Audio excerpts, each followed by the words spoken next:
All right, welcome and thank you for joining our webinar today with cybersecurity expert Derek A. Smith. 5 key areas to consider when building an effective vulnerability management program. You are also joined by Beyond Trust security engineer Joe Stapp, who will run us through a Beyond Trust overview and demo towards the end of the webinar, so I encourage you to stick around for that. My name is Sarah, your webinar host today. Nice to see you all here. A kind reminder to please submit your questions via the chat box in the GoToMeeting console. You should find that on the side of your screen. And go ahead and submit those questions anytime throughout the webinar, and I will be monitoring those throughout, and then we'll cover your questions at the end during our Q&A time. Also, today's session is being recorded, and all attendees will receive a link to the recording and the slides shown here today within 1 business day from now. So at this point, I'd like to hand it on over to Derek, who will jump right in. He has a lot of content to show today and a lot of strategies for an effective vulnerability management program. So without further ado, please take it away, Derek. Hi, thank you very much, Sarah. Hello, everybody. It's good to be here again with Beyond Trust and with you all. And as she stated, today I want to talk about vulnerability management.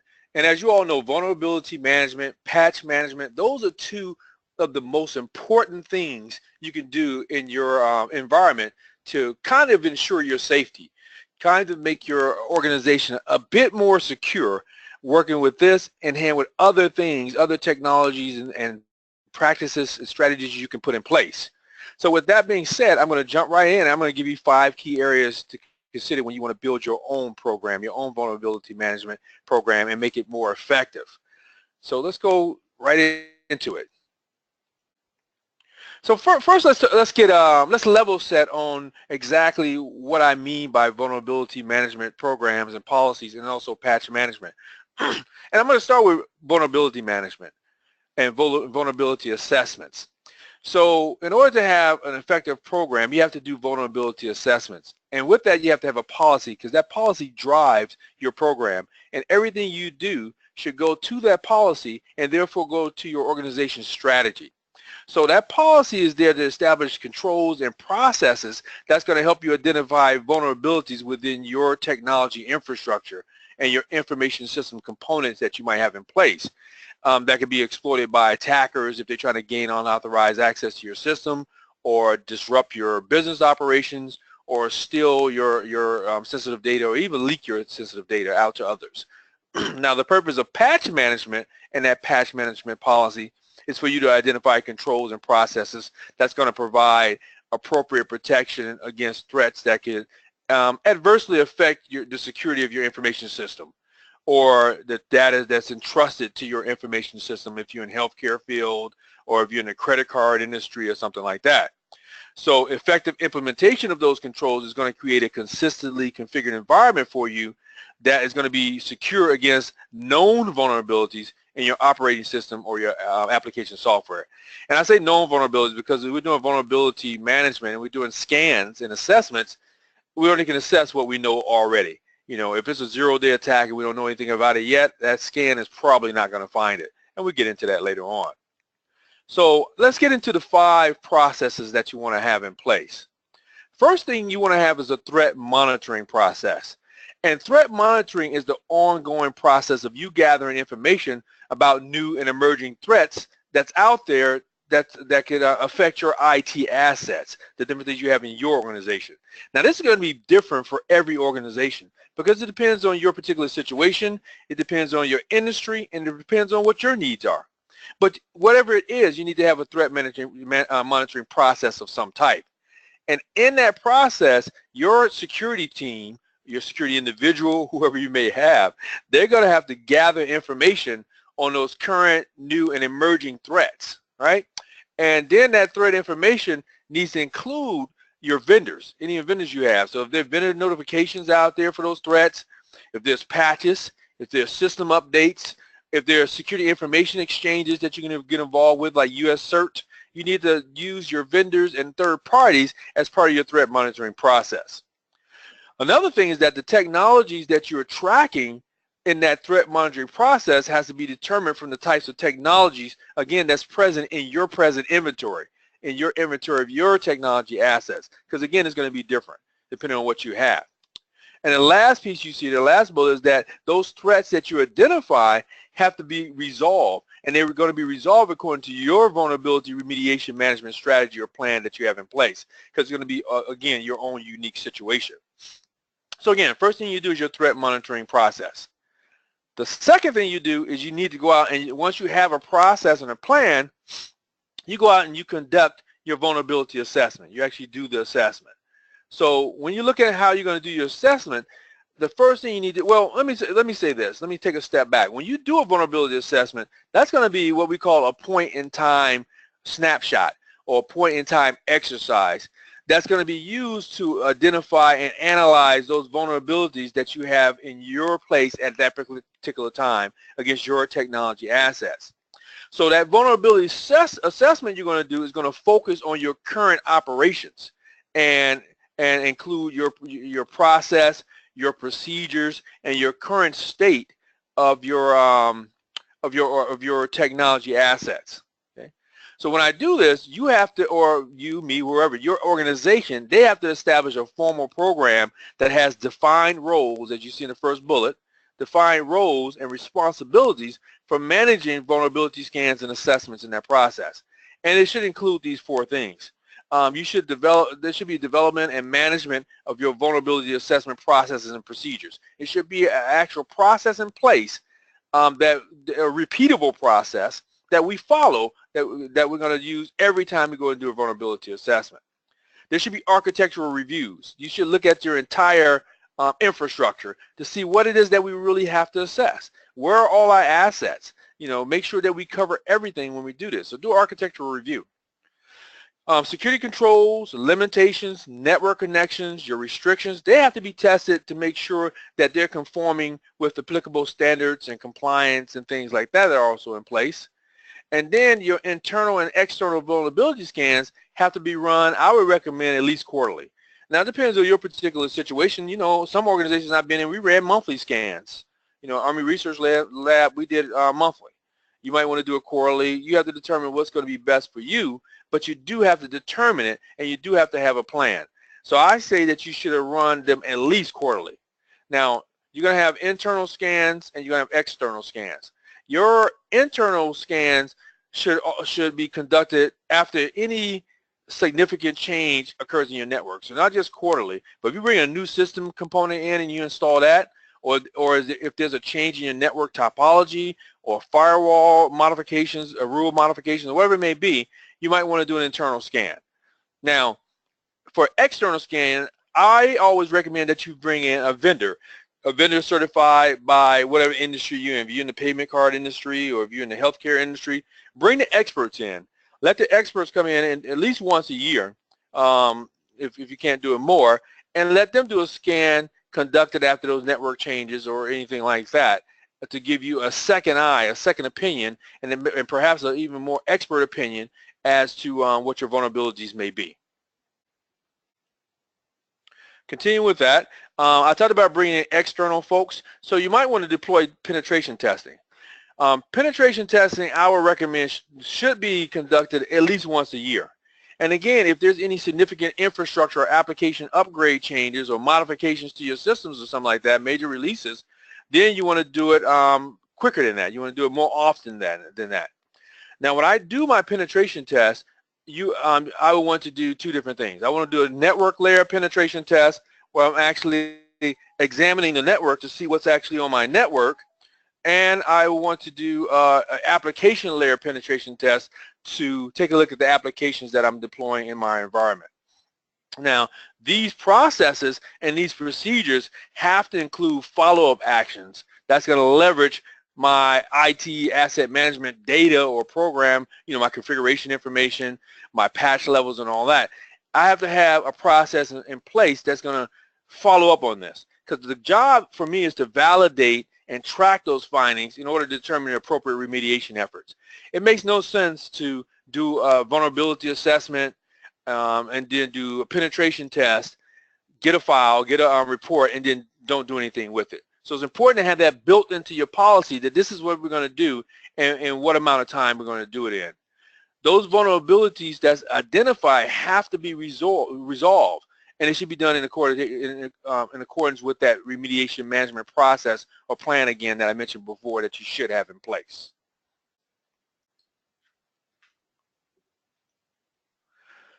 Another point that we have is configuration management. So configuration management is the practice of standardizing the configuration of similar technology assets based on I'm reading the slide here, based on basically based on documented configurations that you develop by subject matter experts who actually understand the documentation, understand the procedures and processes that you have in place. So it's going to be in accordance with what I said before, always in accordance with your applicable policies, and then it should be approved by functional leadership. So those people who we always talk about bottom up and top down. In this case, I'm thinking a top down approach, because the folks who have boots on ground, hands on the network, who's actually doing the work, they're going to know what the vulnerabilities are most often, and they're going to also understand the processes enough to help you put together a good configuration management plan and process. Okay? In that plan, there's some things you should do. You have to document your baseline configurations for all the technology assets that you have within your organization. And when you standardize this, it should be designed in compliance with whatever applicable security requirements you have for, again, your organization. They need to be kept up to date by the different functional areas that's in your organization that's going to be responsible for your technology assets. Okay? And the last thing I have there is that you need to go and integrate that as part of your system build process when you're first building out or implementing your system into production. And then you need to consistently enforce this across all those functional areas. I work for the IRS right now. I'm a program manager over there, and oftentimes we're not talking to the functional managers or working close enough with our business partners, our developmental partners, our functional managers, to make sure that they're included in all the thought processes and decision making that takes place. Another thing is that me, as in the PMO realm, the project management office, I have to ensure that they are consistently, again, enforcing configuration management in everything they do, and change management. I'm going to talk about change management in a little while, in everything they do when they're working through this process. And then all that technology, all your technology assets has to be configured consistent with the applicable baseline configuration that we come up with together.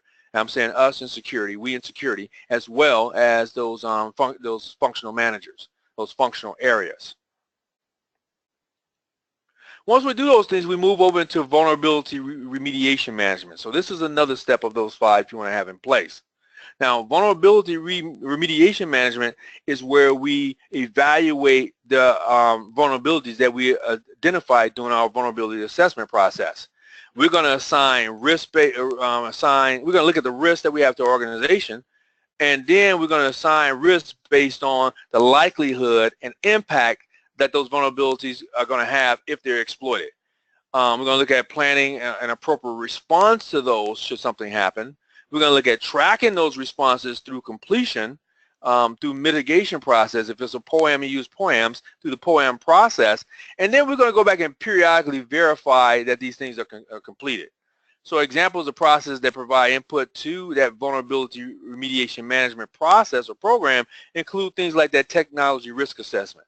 We should always, how can we know what to protect and how we're going to protect it if we don't do a risk assessment first and determine what our risks are and what our critical systems are and what we should rate first and all that? And I'll get to that in just a minute. Our threat monitoring that I talked about earlier is going to go into our remediation management process.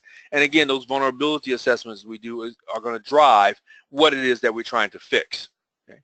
When we're looking at it, as you see on my third bullet, the determination of risk must take into account, what you have to do is you have to evaluate the relevance of those reported vulnerabilities you have, identify that associated risk that I was talking about to your technology assets, and then you have to take into account your hardware details, your software versions, your configuration of your information systems as you recorded them in your asset inventory and all that. The second thing, you have to look at the likelihood of that particular vulnerability occurring. And then if it should occur, what's going to be the impact to your organization? And then you have to look at the applicable compensating controls that you're going to put in place in order to mitigate whatever those findings are. All right. Next, the respective stakeholders, everybody's involved from your organization, they have to be notified immediately when there's a reason to believe there has been or might be an impact to your confidentiality, your integrity, and your availability. Remember, everything revolves around those three things, that CIA triad. So if there's going to be a problem, basically you need to tell people there's going to be a problem. Right? And when I worked at Booz Allen Hamilton, you know, when we were attacked by Anonymous, and that's common knowledge, and my job, I was the incident response coordinator. So my job was not only to coordinate internally and communicate internally, but remember, we're Booz Allen. We have thousands of external customers. And we had to figure out how we were going to message that, what we would tell people, and how much information we want to give to those customers as well. But there were stakeholders, so they had to be, you know, we had to bring our stakeholders in as early as possible so it won't look like you're not doing what it is that you're supposed to do. Okay? So again, those stakeholders need to be told as soon as we can possibly tell them. And then all your system components, excuse me, and your software have to have the latest vendor supplied security patches installed within an appropriate amount of time. What's appropriate for your organization has to be determined. And also, those things have to be approved by change management. I'm going to get into change management in a little while. But as you all know, as security professionals, you should never make a change to your system without going through some type of change management process, no matter how small it is. I say that, but I used to travel the country doing, you know, it may sound basic, but when I traveled to the country doing certification and accreditation inspections, many people would make changes without going through a change management process, especially if it was easy and it didn't take time. You know, sysadmin would tell me, well, you know, security guy came to me or whomever came to me and asked me to make a change. I knew it was only going to take 2 or 3 minutes, so I went ahead and did it. Well, you know, if you people in security know that that's the wrong thing to do, because even if it takes 2 to 3 minutes to change it, we have no idea what the effect on our organization and our network is going to be. So that's a no-no. Has to be a change management process with some checks and balances, right? Okay. Now, the next thing we have to do is our organization has to identify an appropriate response to each technical vulnerability that we find based on risk and based on the alternatives that we have available to deal with those vulnerabilities. So that response might consider, well, not might consider, if you look at my second bullet, it has to consider the root cause of that vulnerability. Before we start throwing things in place, doing fixes, we have to know what it is we're trying to fix. And you will find that sometime, if you don't understand the root cause, you may put time, effort, and resources into fixing the wrong things. Okay? So that technical vulnerability resolution may, among other things, include software releases and compensating controls. Now, when I talk about software releases, if a software release is available to fix that vulnerability, you need to use it. But before you use it, it needs to be tested and it needs to be deployed following some type of proper change management process again. So depending on the urgency of that, of the deployment of that change request may be submitted on for an emergency change request so you can do it quicker. But there should be some testing. As you all know, you should never take a patch and put it directly into your production environment without some type of testing. Because a patch, as we know, it might be a patch, but that patch can break. Right? It can break some of our systems.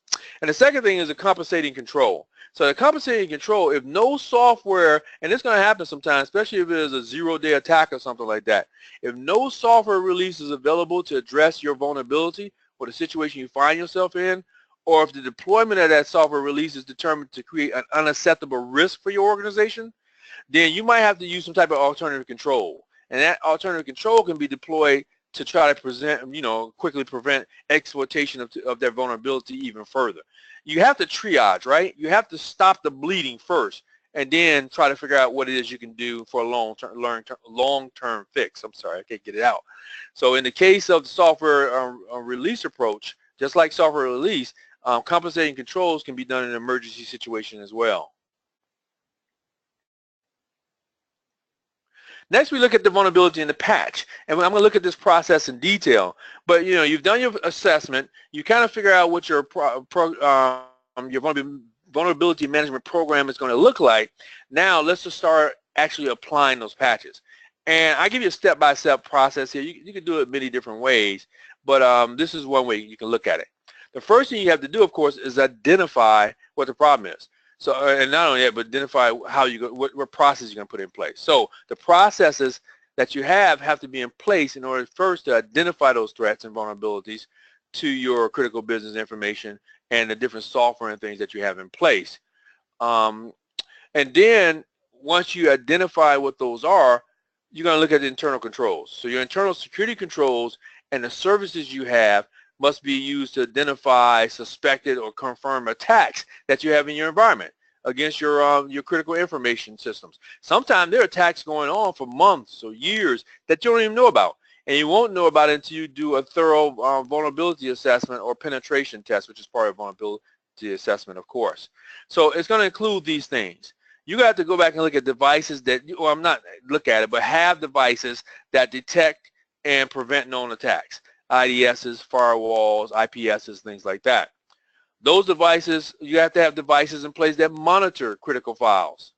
And you need to have devices in place that capture and analyze suspicious or unauthorized access into your environment. So first we start with identification. I'm not done yet because we're going to continue on with that just for a second. Now, I talked about penetration testing before.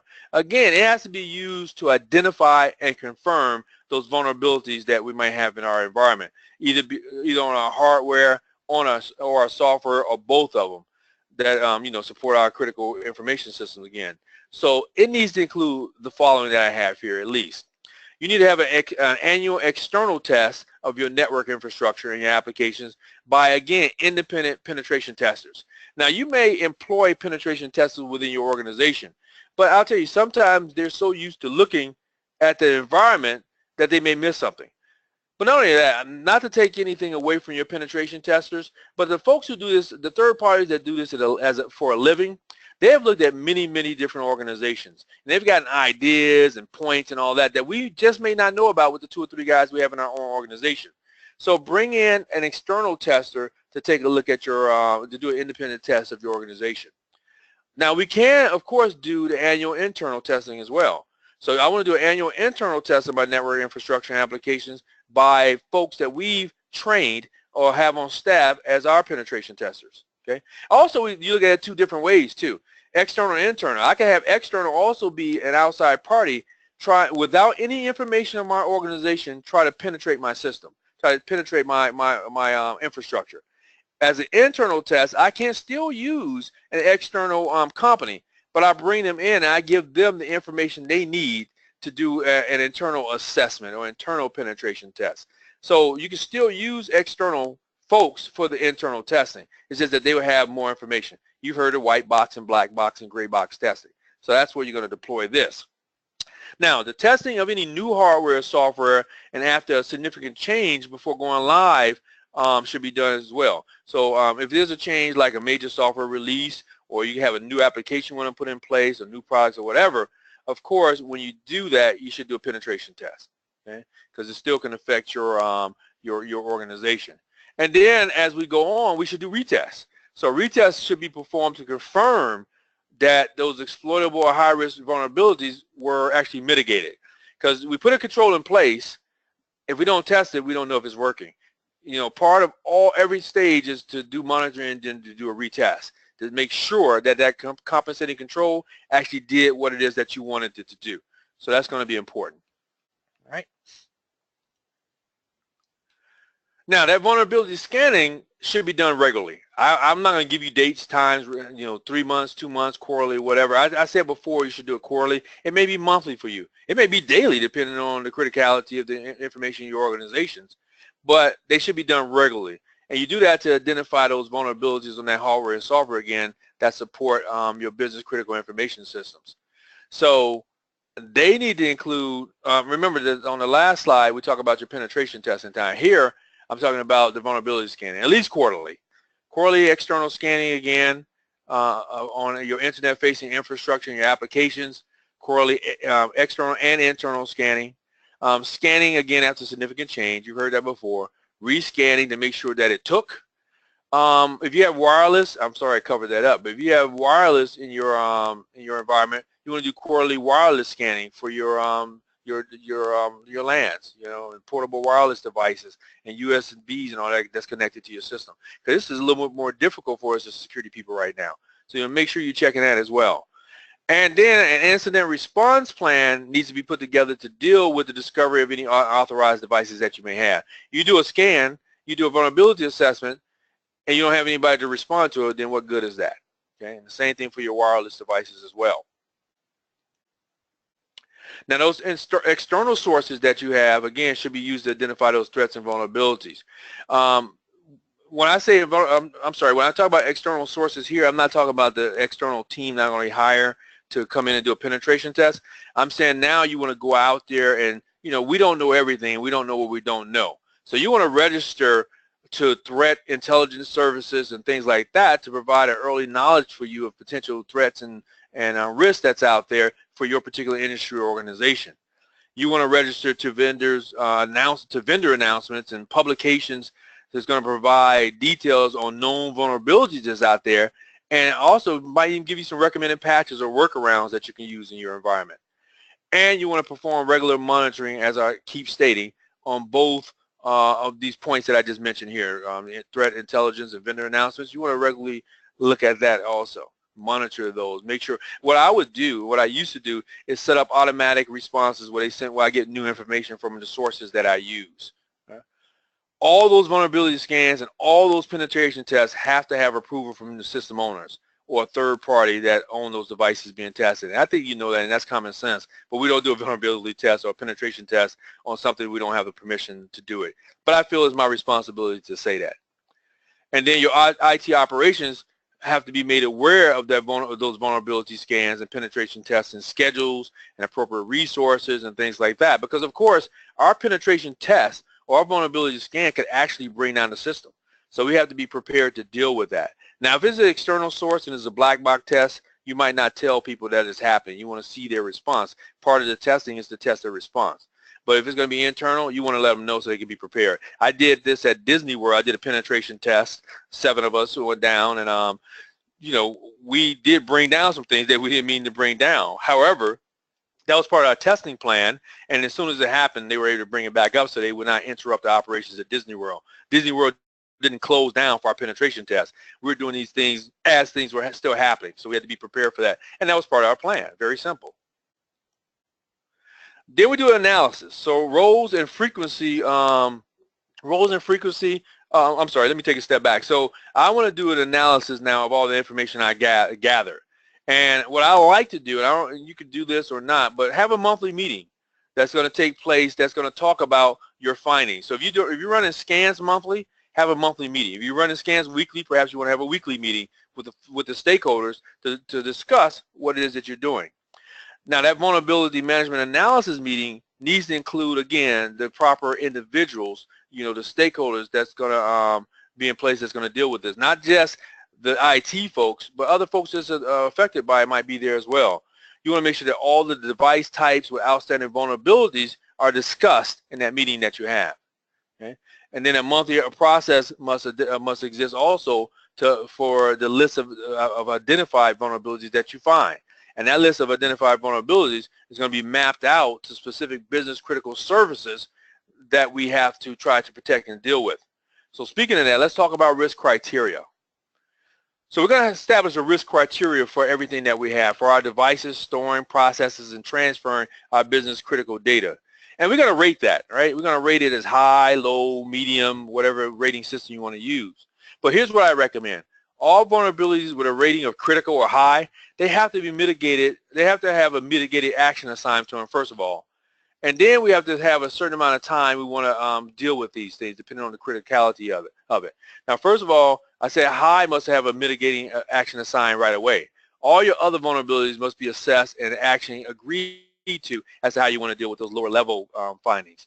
Now, my second bullet, critical or high vulnerabilities have to be mitigated within 3 days of the vulnerability being found. That depends, again, on your organization. Okay, it might be within 3 hours, depending on what your organization has in place. Okay, for those devices that's not storing, processing, or transferring confidential data, you might want to go back and do a further risk-based decision to decide how you're going to deal with this, or to agree on the appropriate action that you need to put in place for mitigating this situation. And then you want to have a risk mitigation list, and that's going to be an updated vulnerability list that's going to be appended with a mitigating action that you're going to do for that particular vulnerability, a date when you're going to fix it, and who's going to own that action, because somebody needs to be responsible, and somebody needs to report back to me on what has occurred and when it has occurred. Well, hey, you might be the person that's fixing it, but we got to have a plan so that we make sure that these vulnerabilities are taken care of. Make sense? And now we've assessed it, we've analyzed it. Well, we found it, we analyzed it. Now we got to fix it. So we want to do configuration and testing. All the standard changes, the non-emergency changes I talked about, the emergency changes, all of them have to be have to successfully go through testing in non-production environments before we deploy to a production environment. Common sense. Well, maybe not so common sense. You need to know that, because again, I told you many people put it straight to production. Now, the testing that we do needs to include a check to make sure that other security tools or previous patches or something like that don't negatively affect or won't negatively be affected when we put our new patch in place or our workaround in place. We don't want our patch, again, to break something. Any vulnerability mitigation that we do, be it a patch or a workaround or whatever, has to be entered into the change control system, as I stated before, and has to follow our change control procedures that we have in place.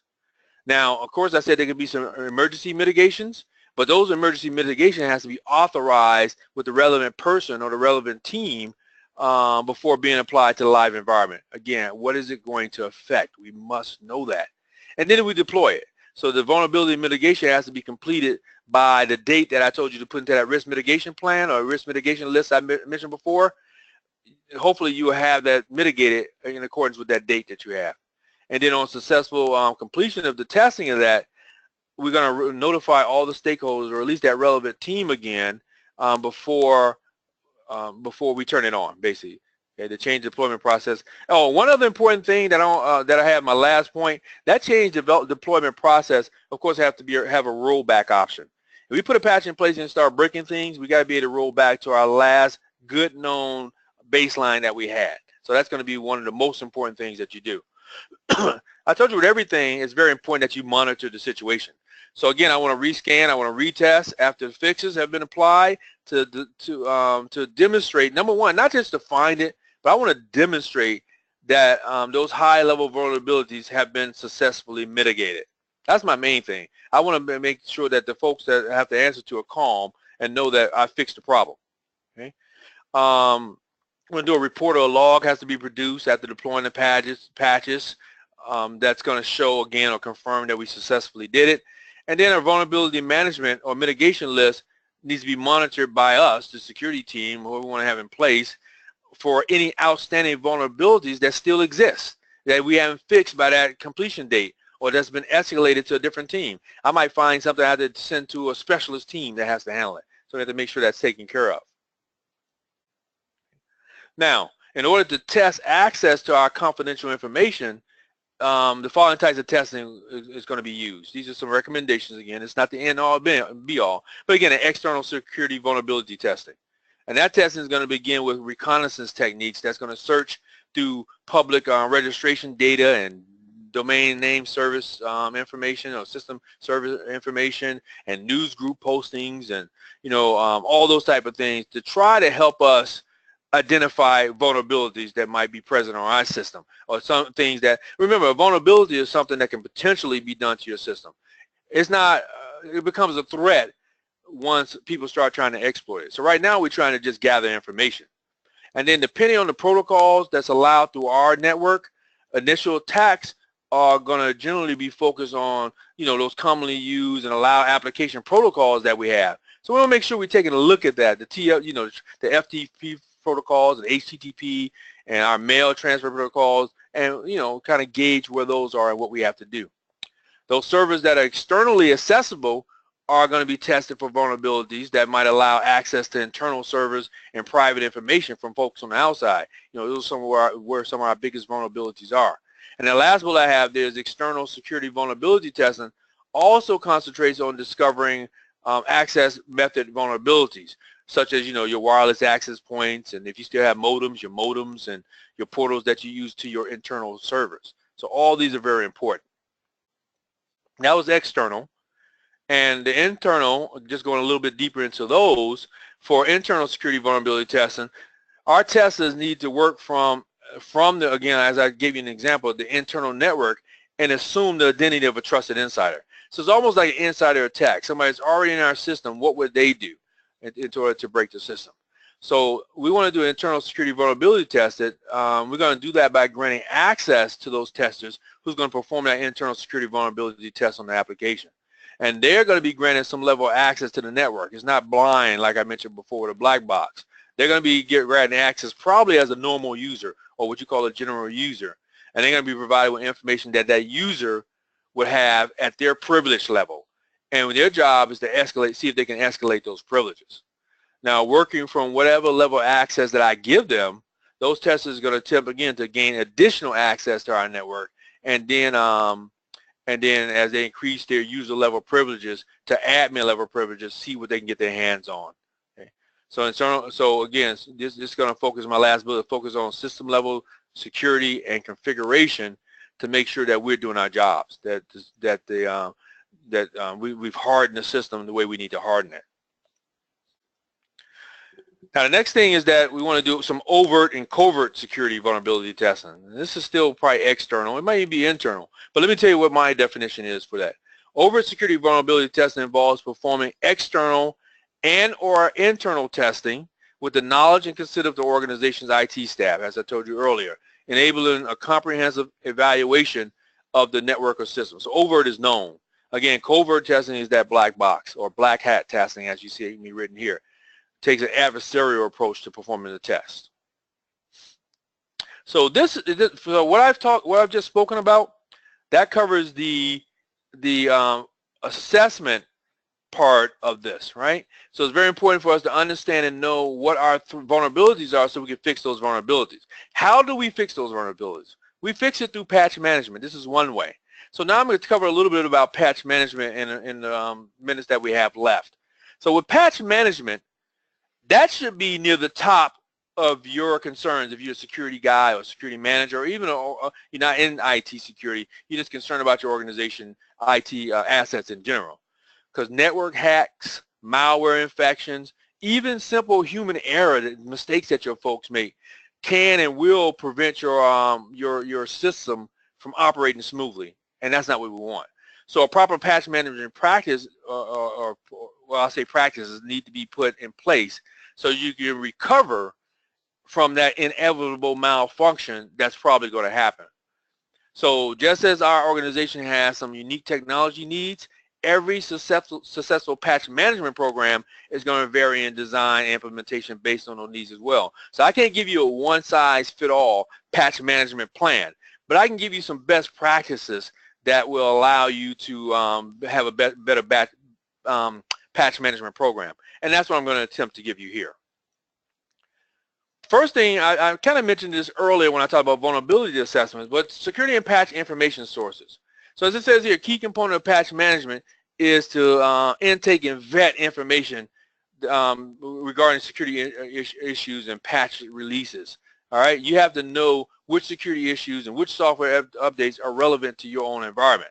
So you need to have a point person or a team who's going to have the responsibility for going out and keeping up to date on newly released patches and security issues that affect at least your organization or affect your industry. And that person or team is also going to take the lead in alerting us or alerting administrators and alerting users and other people, other stakeholders of those security issues or the updates to the application system that they support and use. And then what you do is you're going to go out and have a comprehensive and accurate asset management system that's going to help you determine whether all those existing systems are accounted for and if we have the right patches and updates in place on those systems. The second part of that, the second thing, which is going to be to prioritize and schedule those patches.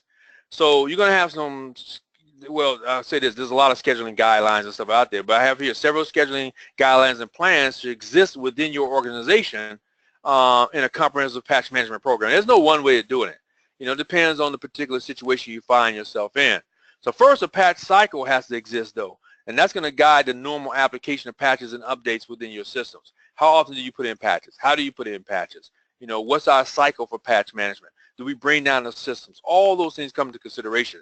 And that cycle doesn't specifically target security or other critical updates. Instead, it's meant to try to facilitate the application of some type of standard patch release program and updates. So it's not necessarily a security-related thing. It's just good patch management procedures. All right. You can make it time-based. You can make it event-based, whatever you have. So, for instance, the schedule can mandate system updates occur every month or every quarter or whatever you want to use. Now, the second thing I talked about here is scheduling. So the scheduling plan deals more with critical security and functionality patches and updates. See, the first one was just general patches. This is now those critical patches. And this plan is going to help you deal with the prioritization and the scheduling of those updates that by their very nature has to be deployed in a more immediate fashion.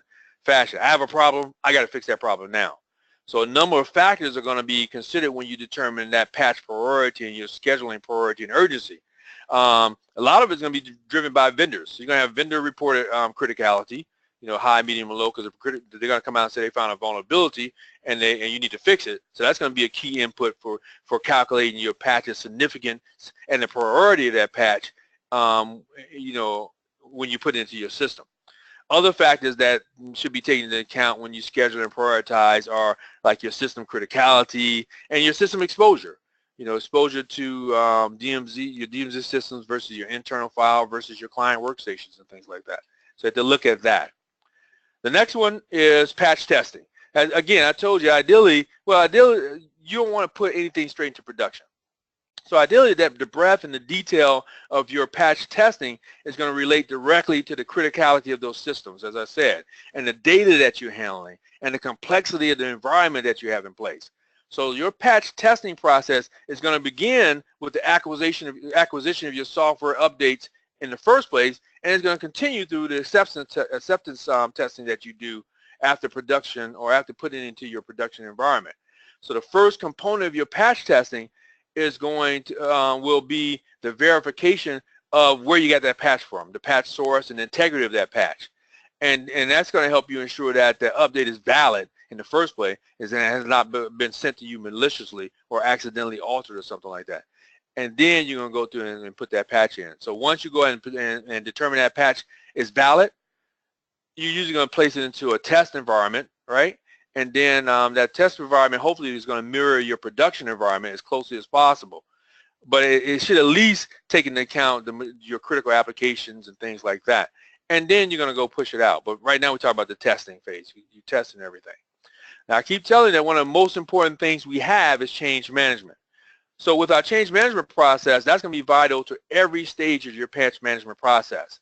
All your system modifications, your patches, your updates, they have to be performed and tracked through your change management system. Okay? So I'm not going to beat that. I've been beating that since we started, but you have to have a change management process in place. And then you move to your patching, installation, and your deployment. So the deployment phase of that patch management process is where your administrators, your engineers, your security folks, well, actually, let me take a step back. Your administrators and your engineers are going to have the most experience, not your security people. Security people, we tell you what you need, but they know how to go in and put it in. They're going to do the installation and deployment of the actual patches and the updates to the production system and to the test environments and all that. Okay? So this stage is the most visible to your organization as a whole because they're going to see it. They're going to see patches, they're going to see banners talking about it, right? So the effort that you extend throughout the entire patch management process is going to dictate your overall success for your deployment and your patch management program in total. The most important thing is communication. Make sure when you're doing these things, you're communicating to the organization that it's going to happen and it's going to happen soon. So you're going to apply your patches, and then especially your security patches, you want to do it in a critical manner, or not a critical manner, but a timely manner, and they have to be made in a controlled and predictable fashion. And that's the main thing behind that. Last couple of things here is that you want to audit and assess them. You need to do regular auditing and assessment to help you gauge the success of that patch and of your patch management efforts, as we said. And you're essentially asking yourself two questions. First of all, what systems need to be patched for any given vulnerability or bug? And then are those systems that are supposed to be updated actually patched? Did it happen? Okay, so that audit and assessment is going to help you answer those two questions, but there's going to be some dependencies there. And two critical success factors for accurate and effective asset and host management is going to be, I guess these would be it. Making sure that you patching what you need to patch and that they're in place. Okay, which depends on what your goals. I don't want to belabor that too much. I want to go into the last one here, which is consistency and compliance. So while the audit and assessment part of it is important, and it's going to help you identify those systems that are out of compliance and need, more work to reduce the non-compliance, your audit and assessment efforts alone are kind of like after the fact evaluations of your compliance, since those systems being evaluated are going to already be deployed into production. So to supplement that, those post-implementation assessments, you should have controls in place that's going to ensure that newly deployed and rebuilt systems are up to spec, and at least in regard to the patches that we have. Okay, the system build tools that you use and the guidelines you use, they're going to be the primary enforcement means of ensuring compliance with the patch requirements at installation time. Remember, policies, procedures, and all that are no good without some type of enforcement in place. So as new patches are approved and deployed, build images and scripts need to be updated so that all those newly built systems are appropriately patched, and you have the associated build documentation with it that's updated to reflect those changes so people can keep up with those changes.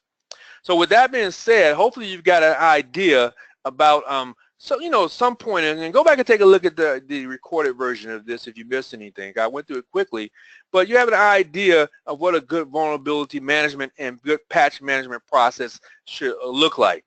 Now I'm going to bring my partner on, from Beyond Trust, and he's going to tell you a little bit more about how we do this at Beyond Trust and what tools we use in order to do that. So now I'll pass it on the torch. Great.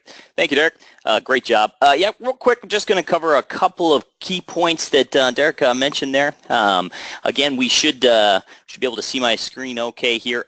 Now, when you first start off the vulnerability solution, as Derek mentioned, we want to be able to prioritize. And so one of the first things we talk about with our solution is Beyond Insight, again, is that risk management platform that helps you organize, helps you mitigate, helps you report, again, everything that you need in order to have a successful vulnerability program. And so first, we want to make sure that the solution is going to call out the types of vulnerabilities that we want to go after first. And so that's what we're looking at here. This is a report that's based on what do we need to do first, right? We need to go after the vulnerabilities that can be accessed remotely without privileges that have known exploits in the wild. And again, this is going to give you that detailed list of things that you need to go after immediately in your environment. Now, additionally, Beyond Insight is a risk management platform.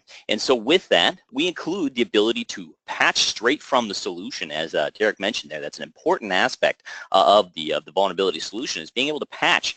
And so with that, we can create groups in the environment within our solution here, and these groups can call out different types of vulnerabilities that are needed. Additionally, which types of systems that we want to go after immediately.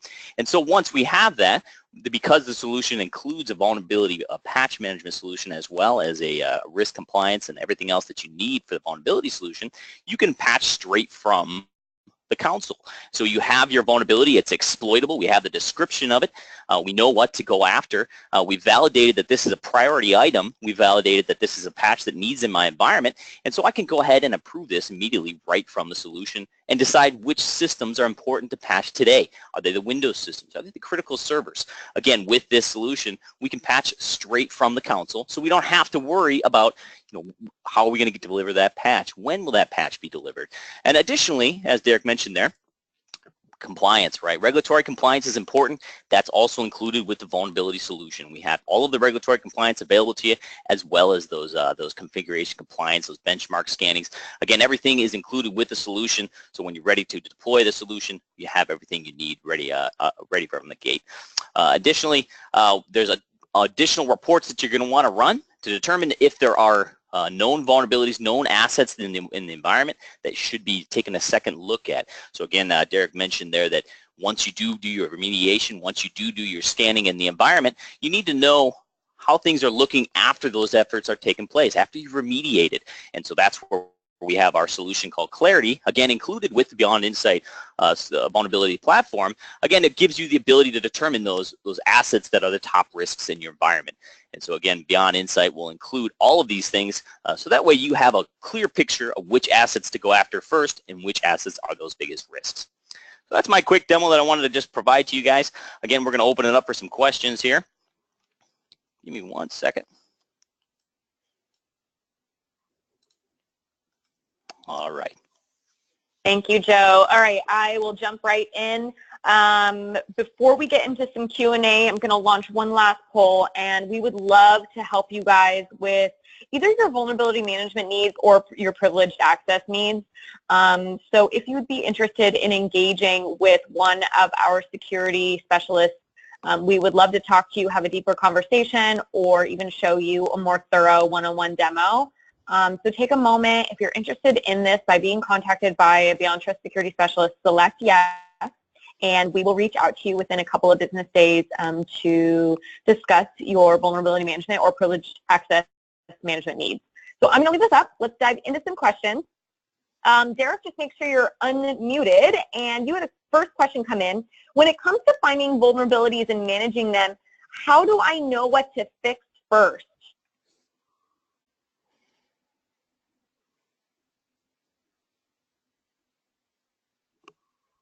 Derek, you might need to jump off of mute. Okay, I'm sorry. Are you able to hear me now? Okay. Yes. Okay, I'm sorry. I'm just talking away.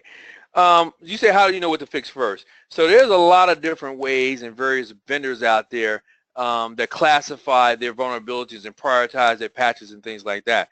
Now, some of my favorites release patch updates once a month or on a regular cycle, and they say to start with some and finish with others. And what I mean is this. You're going to have criticals, highs, mediums, lows. You might rank it 1 to 10, whatever it is. There's a lot of different ways you can score it. But most people I talk to are going to start with their criticals or their highs or their 10s. And depending on what systems they're using, they're going to export that to a spreadsheet.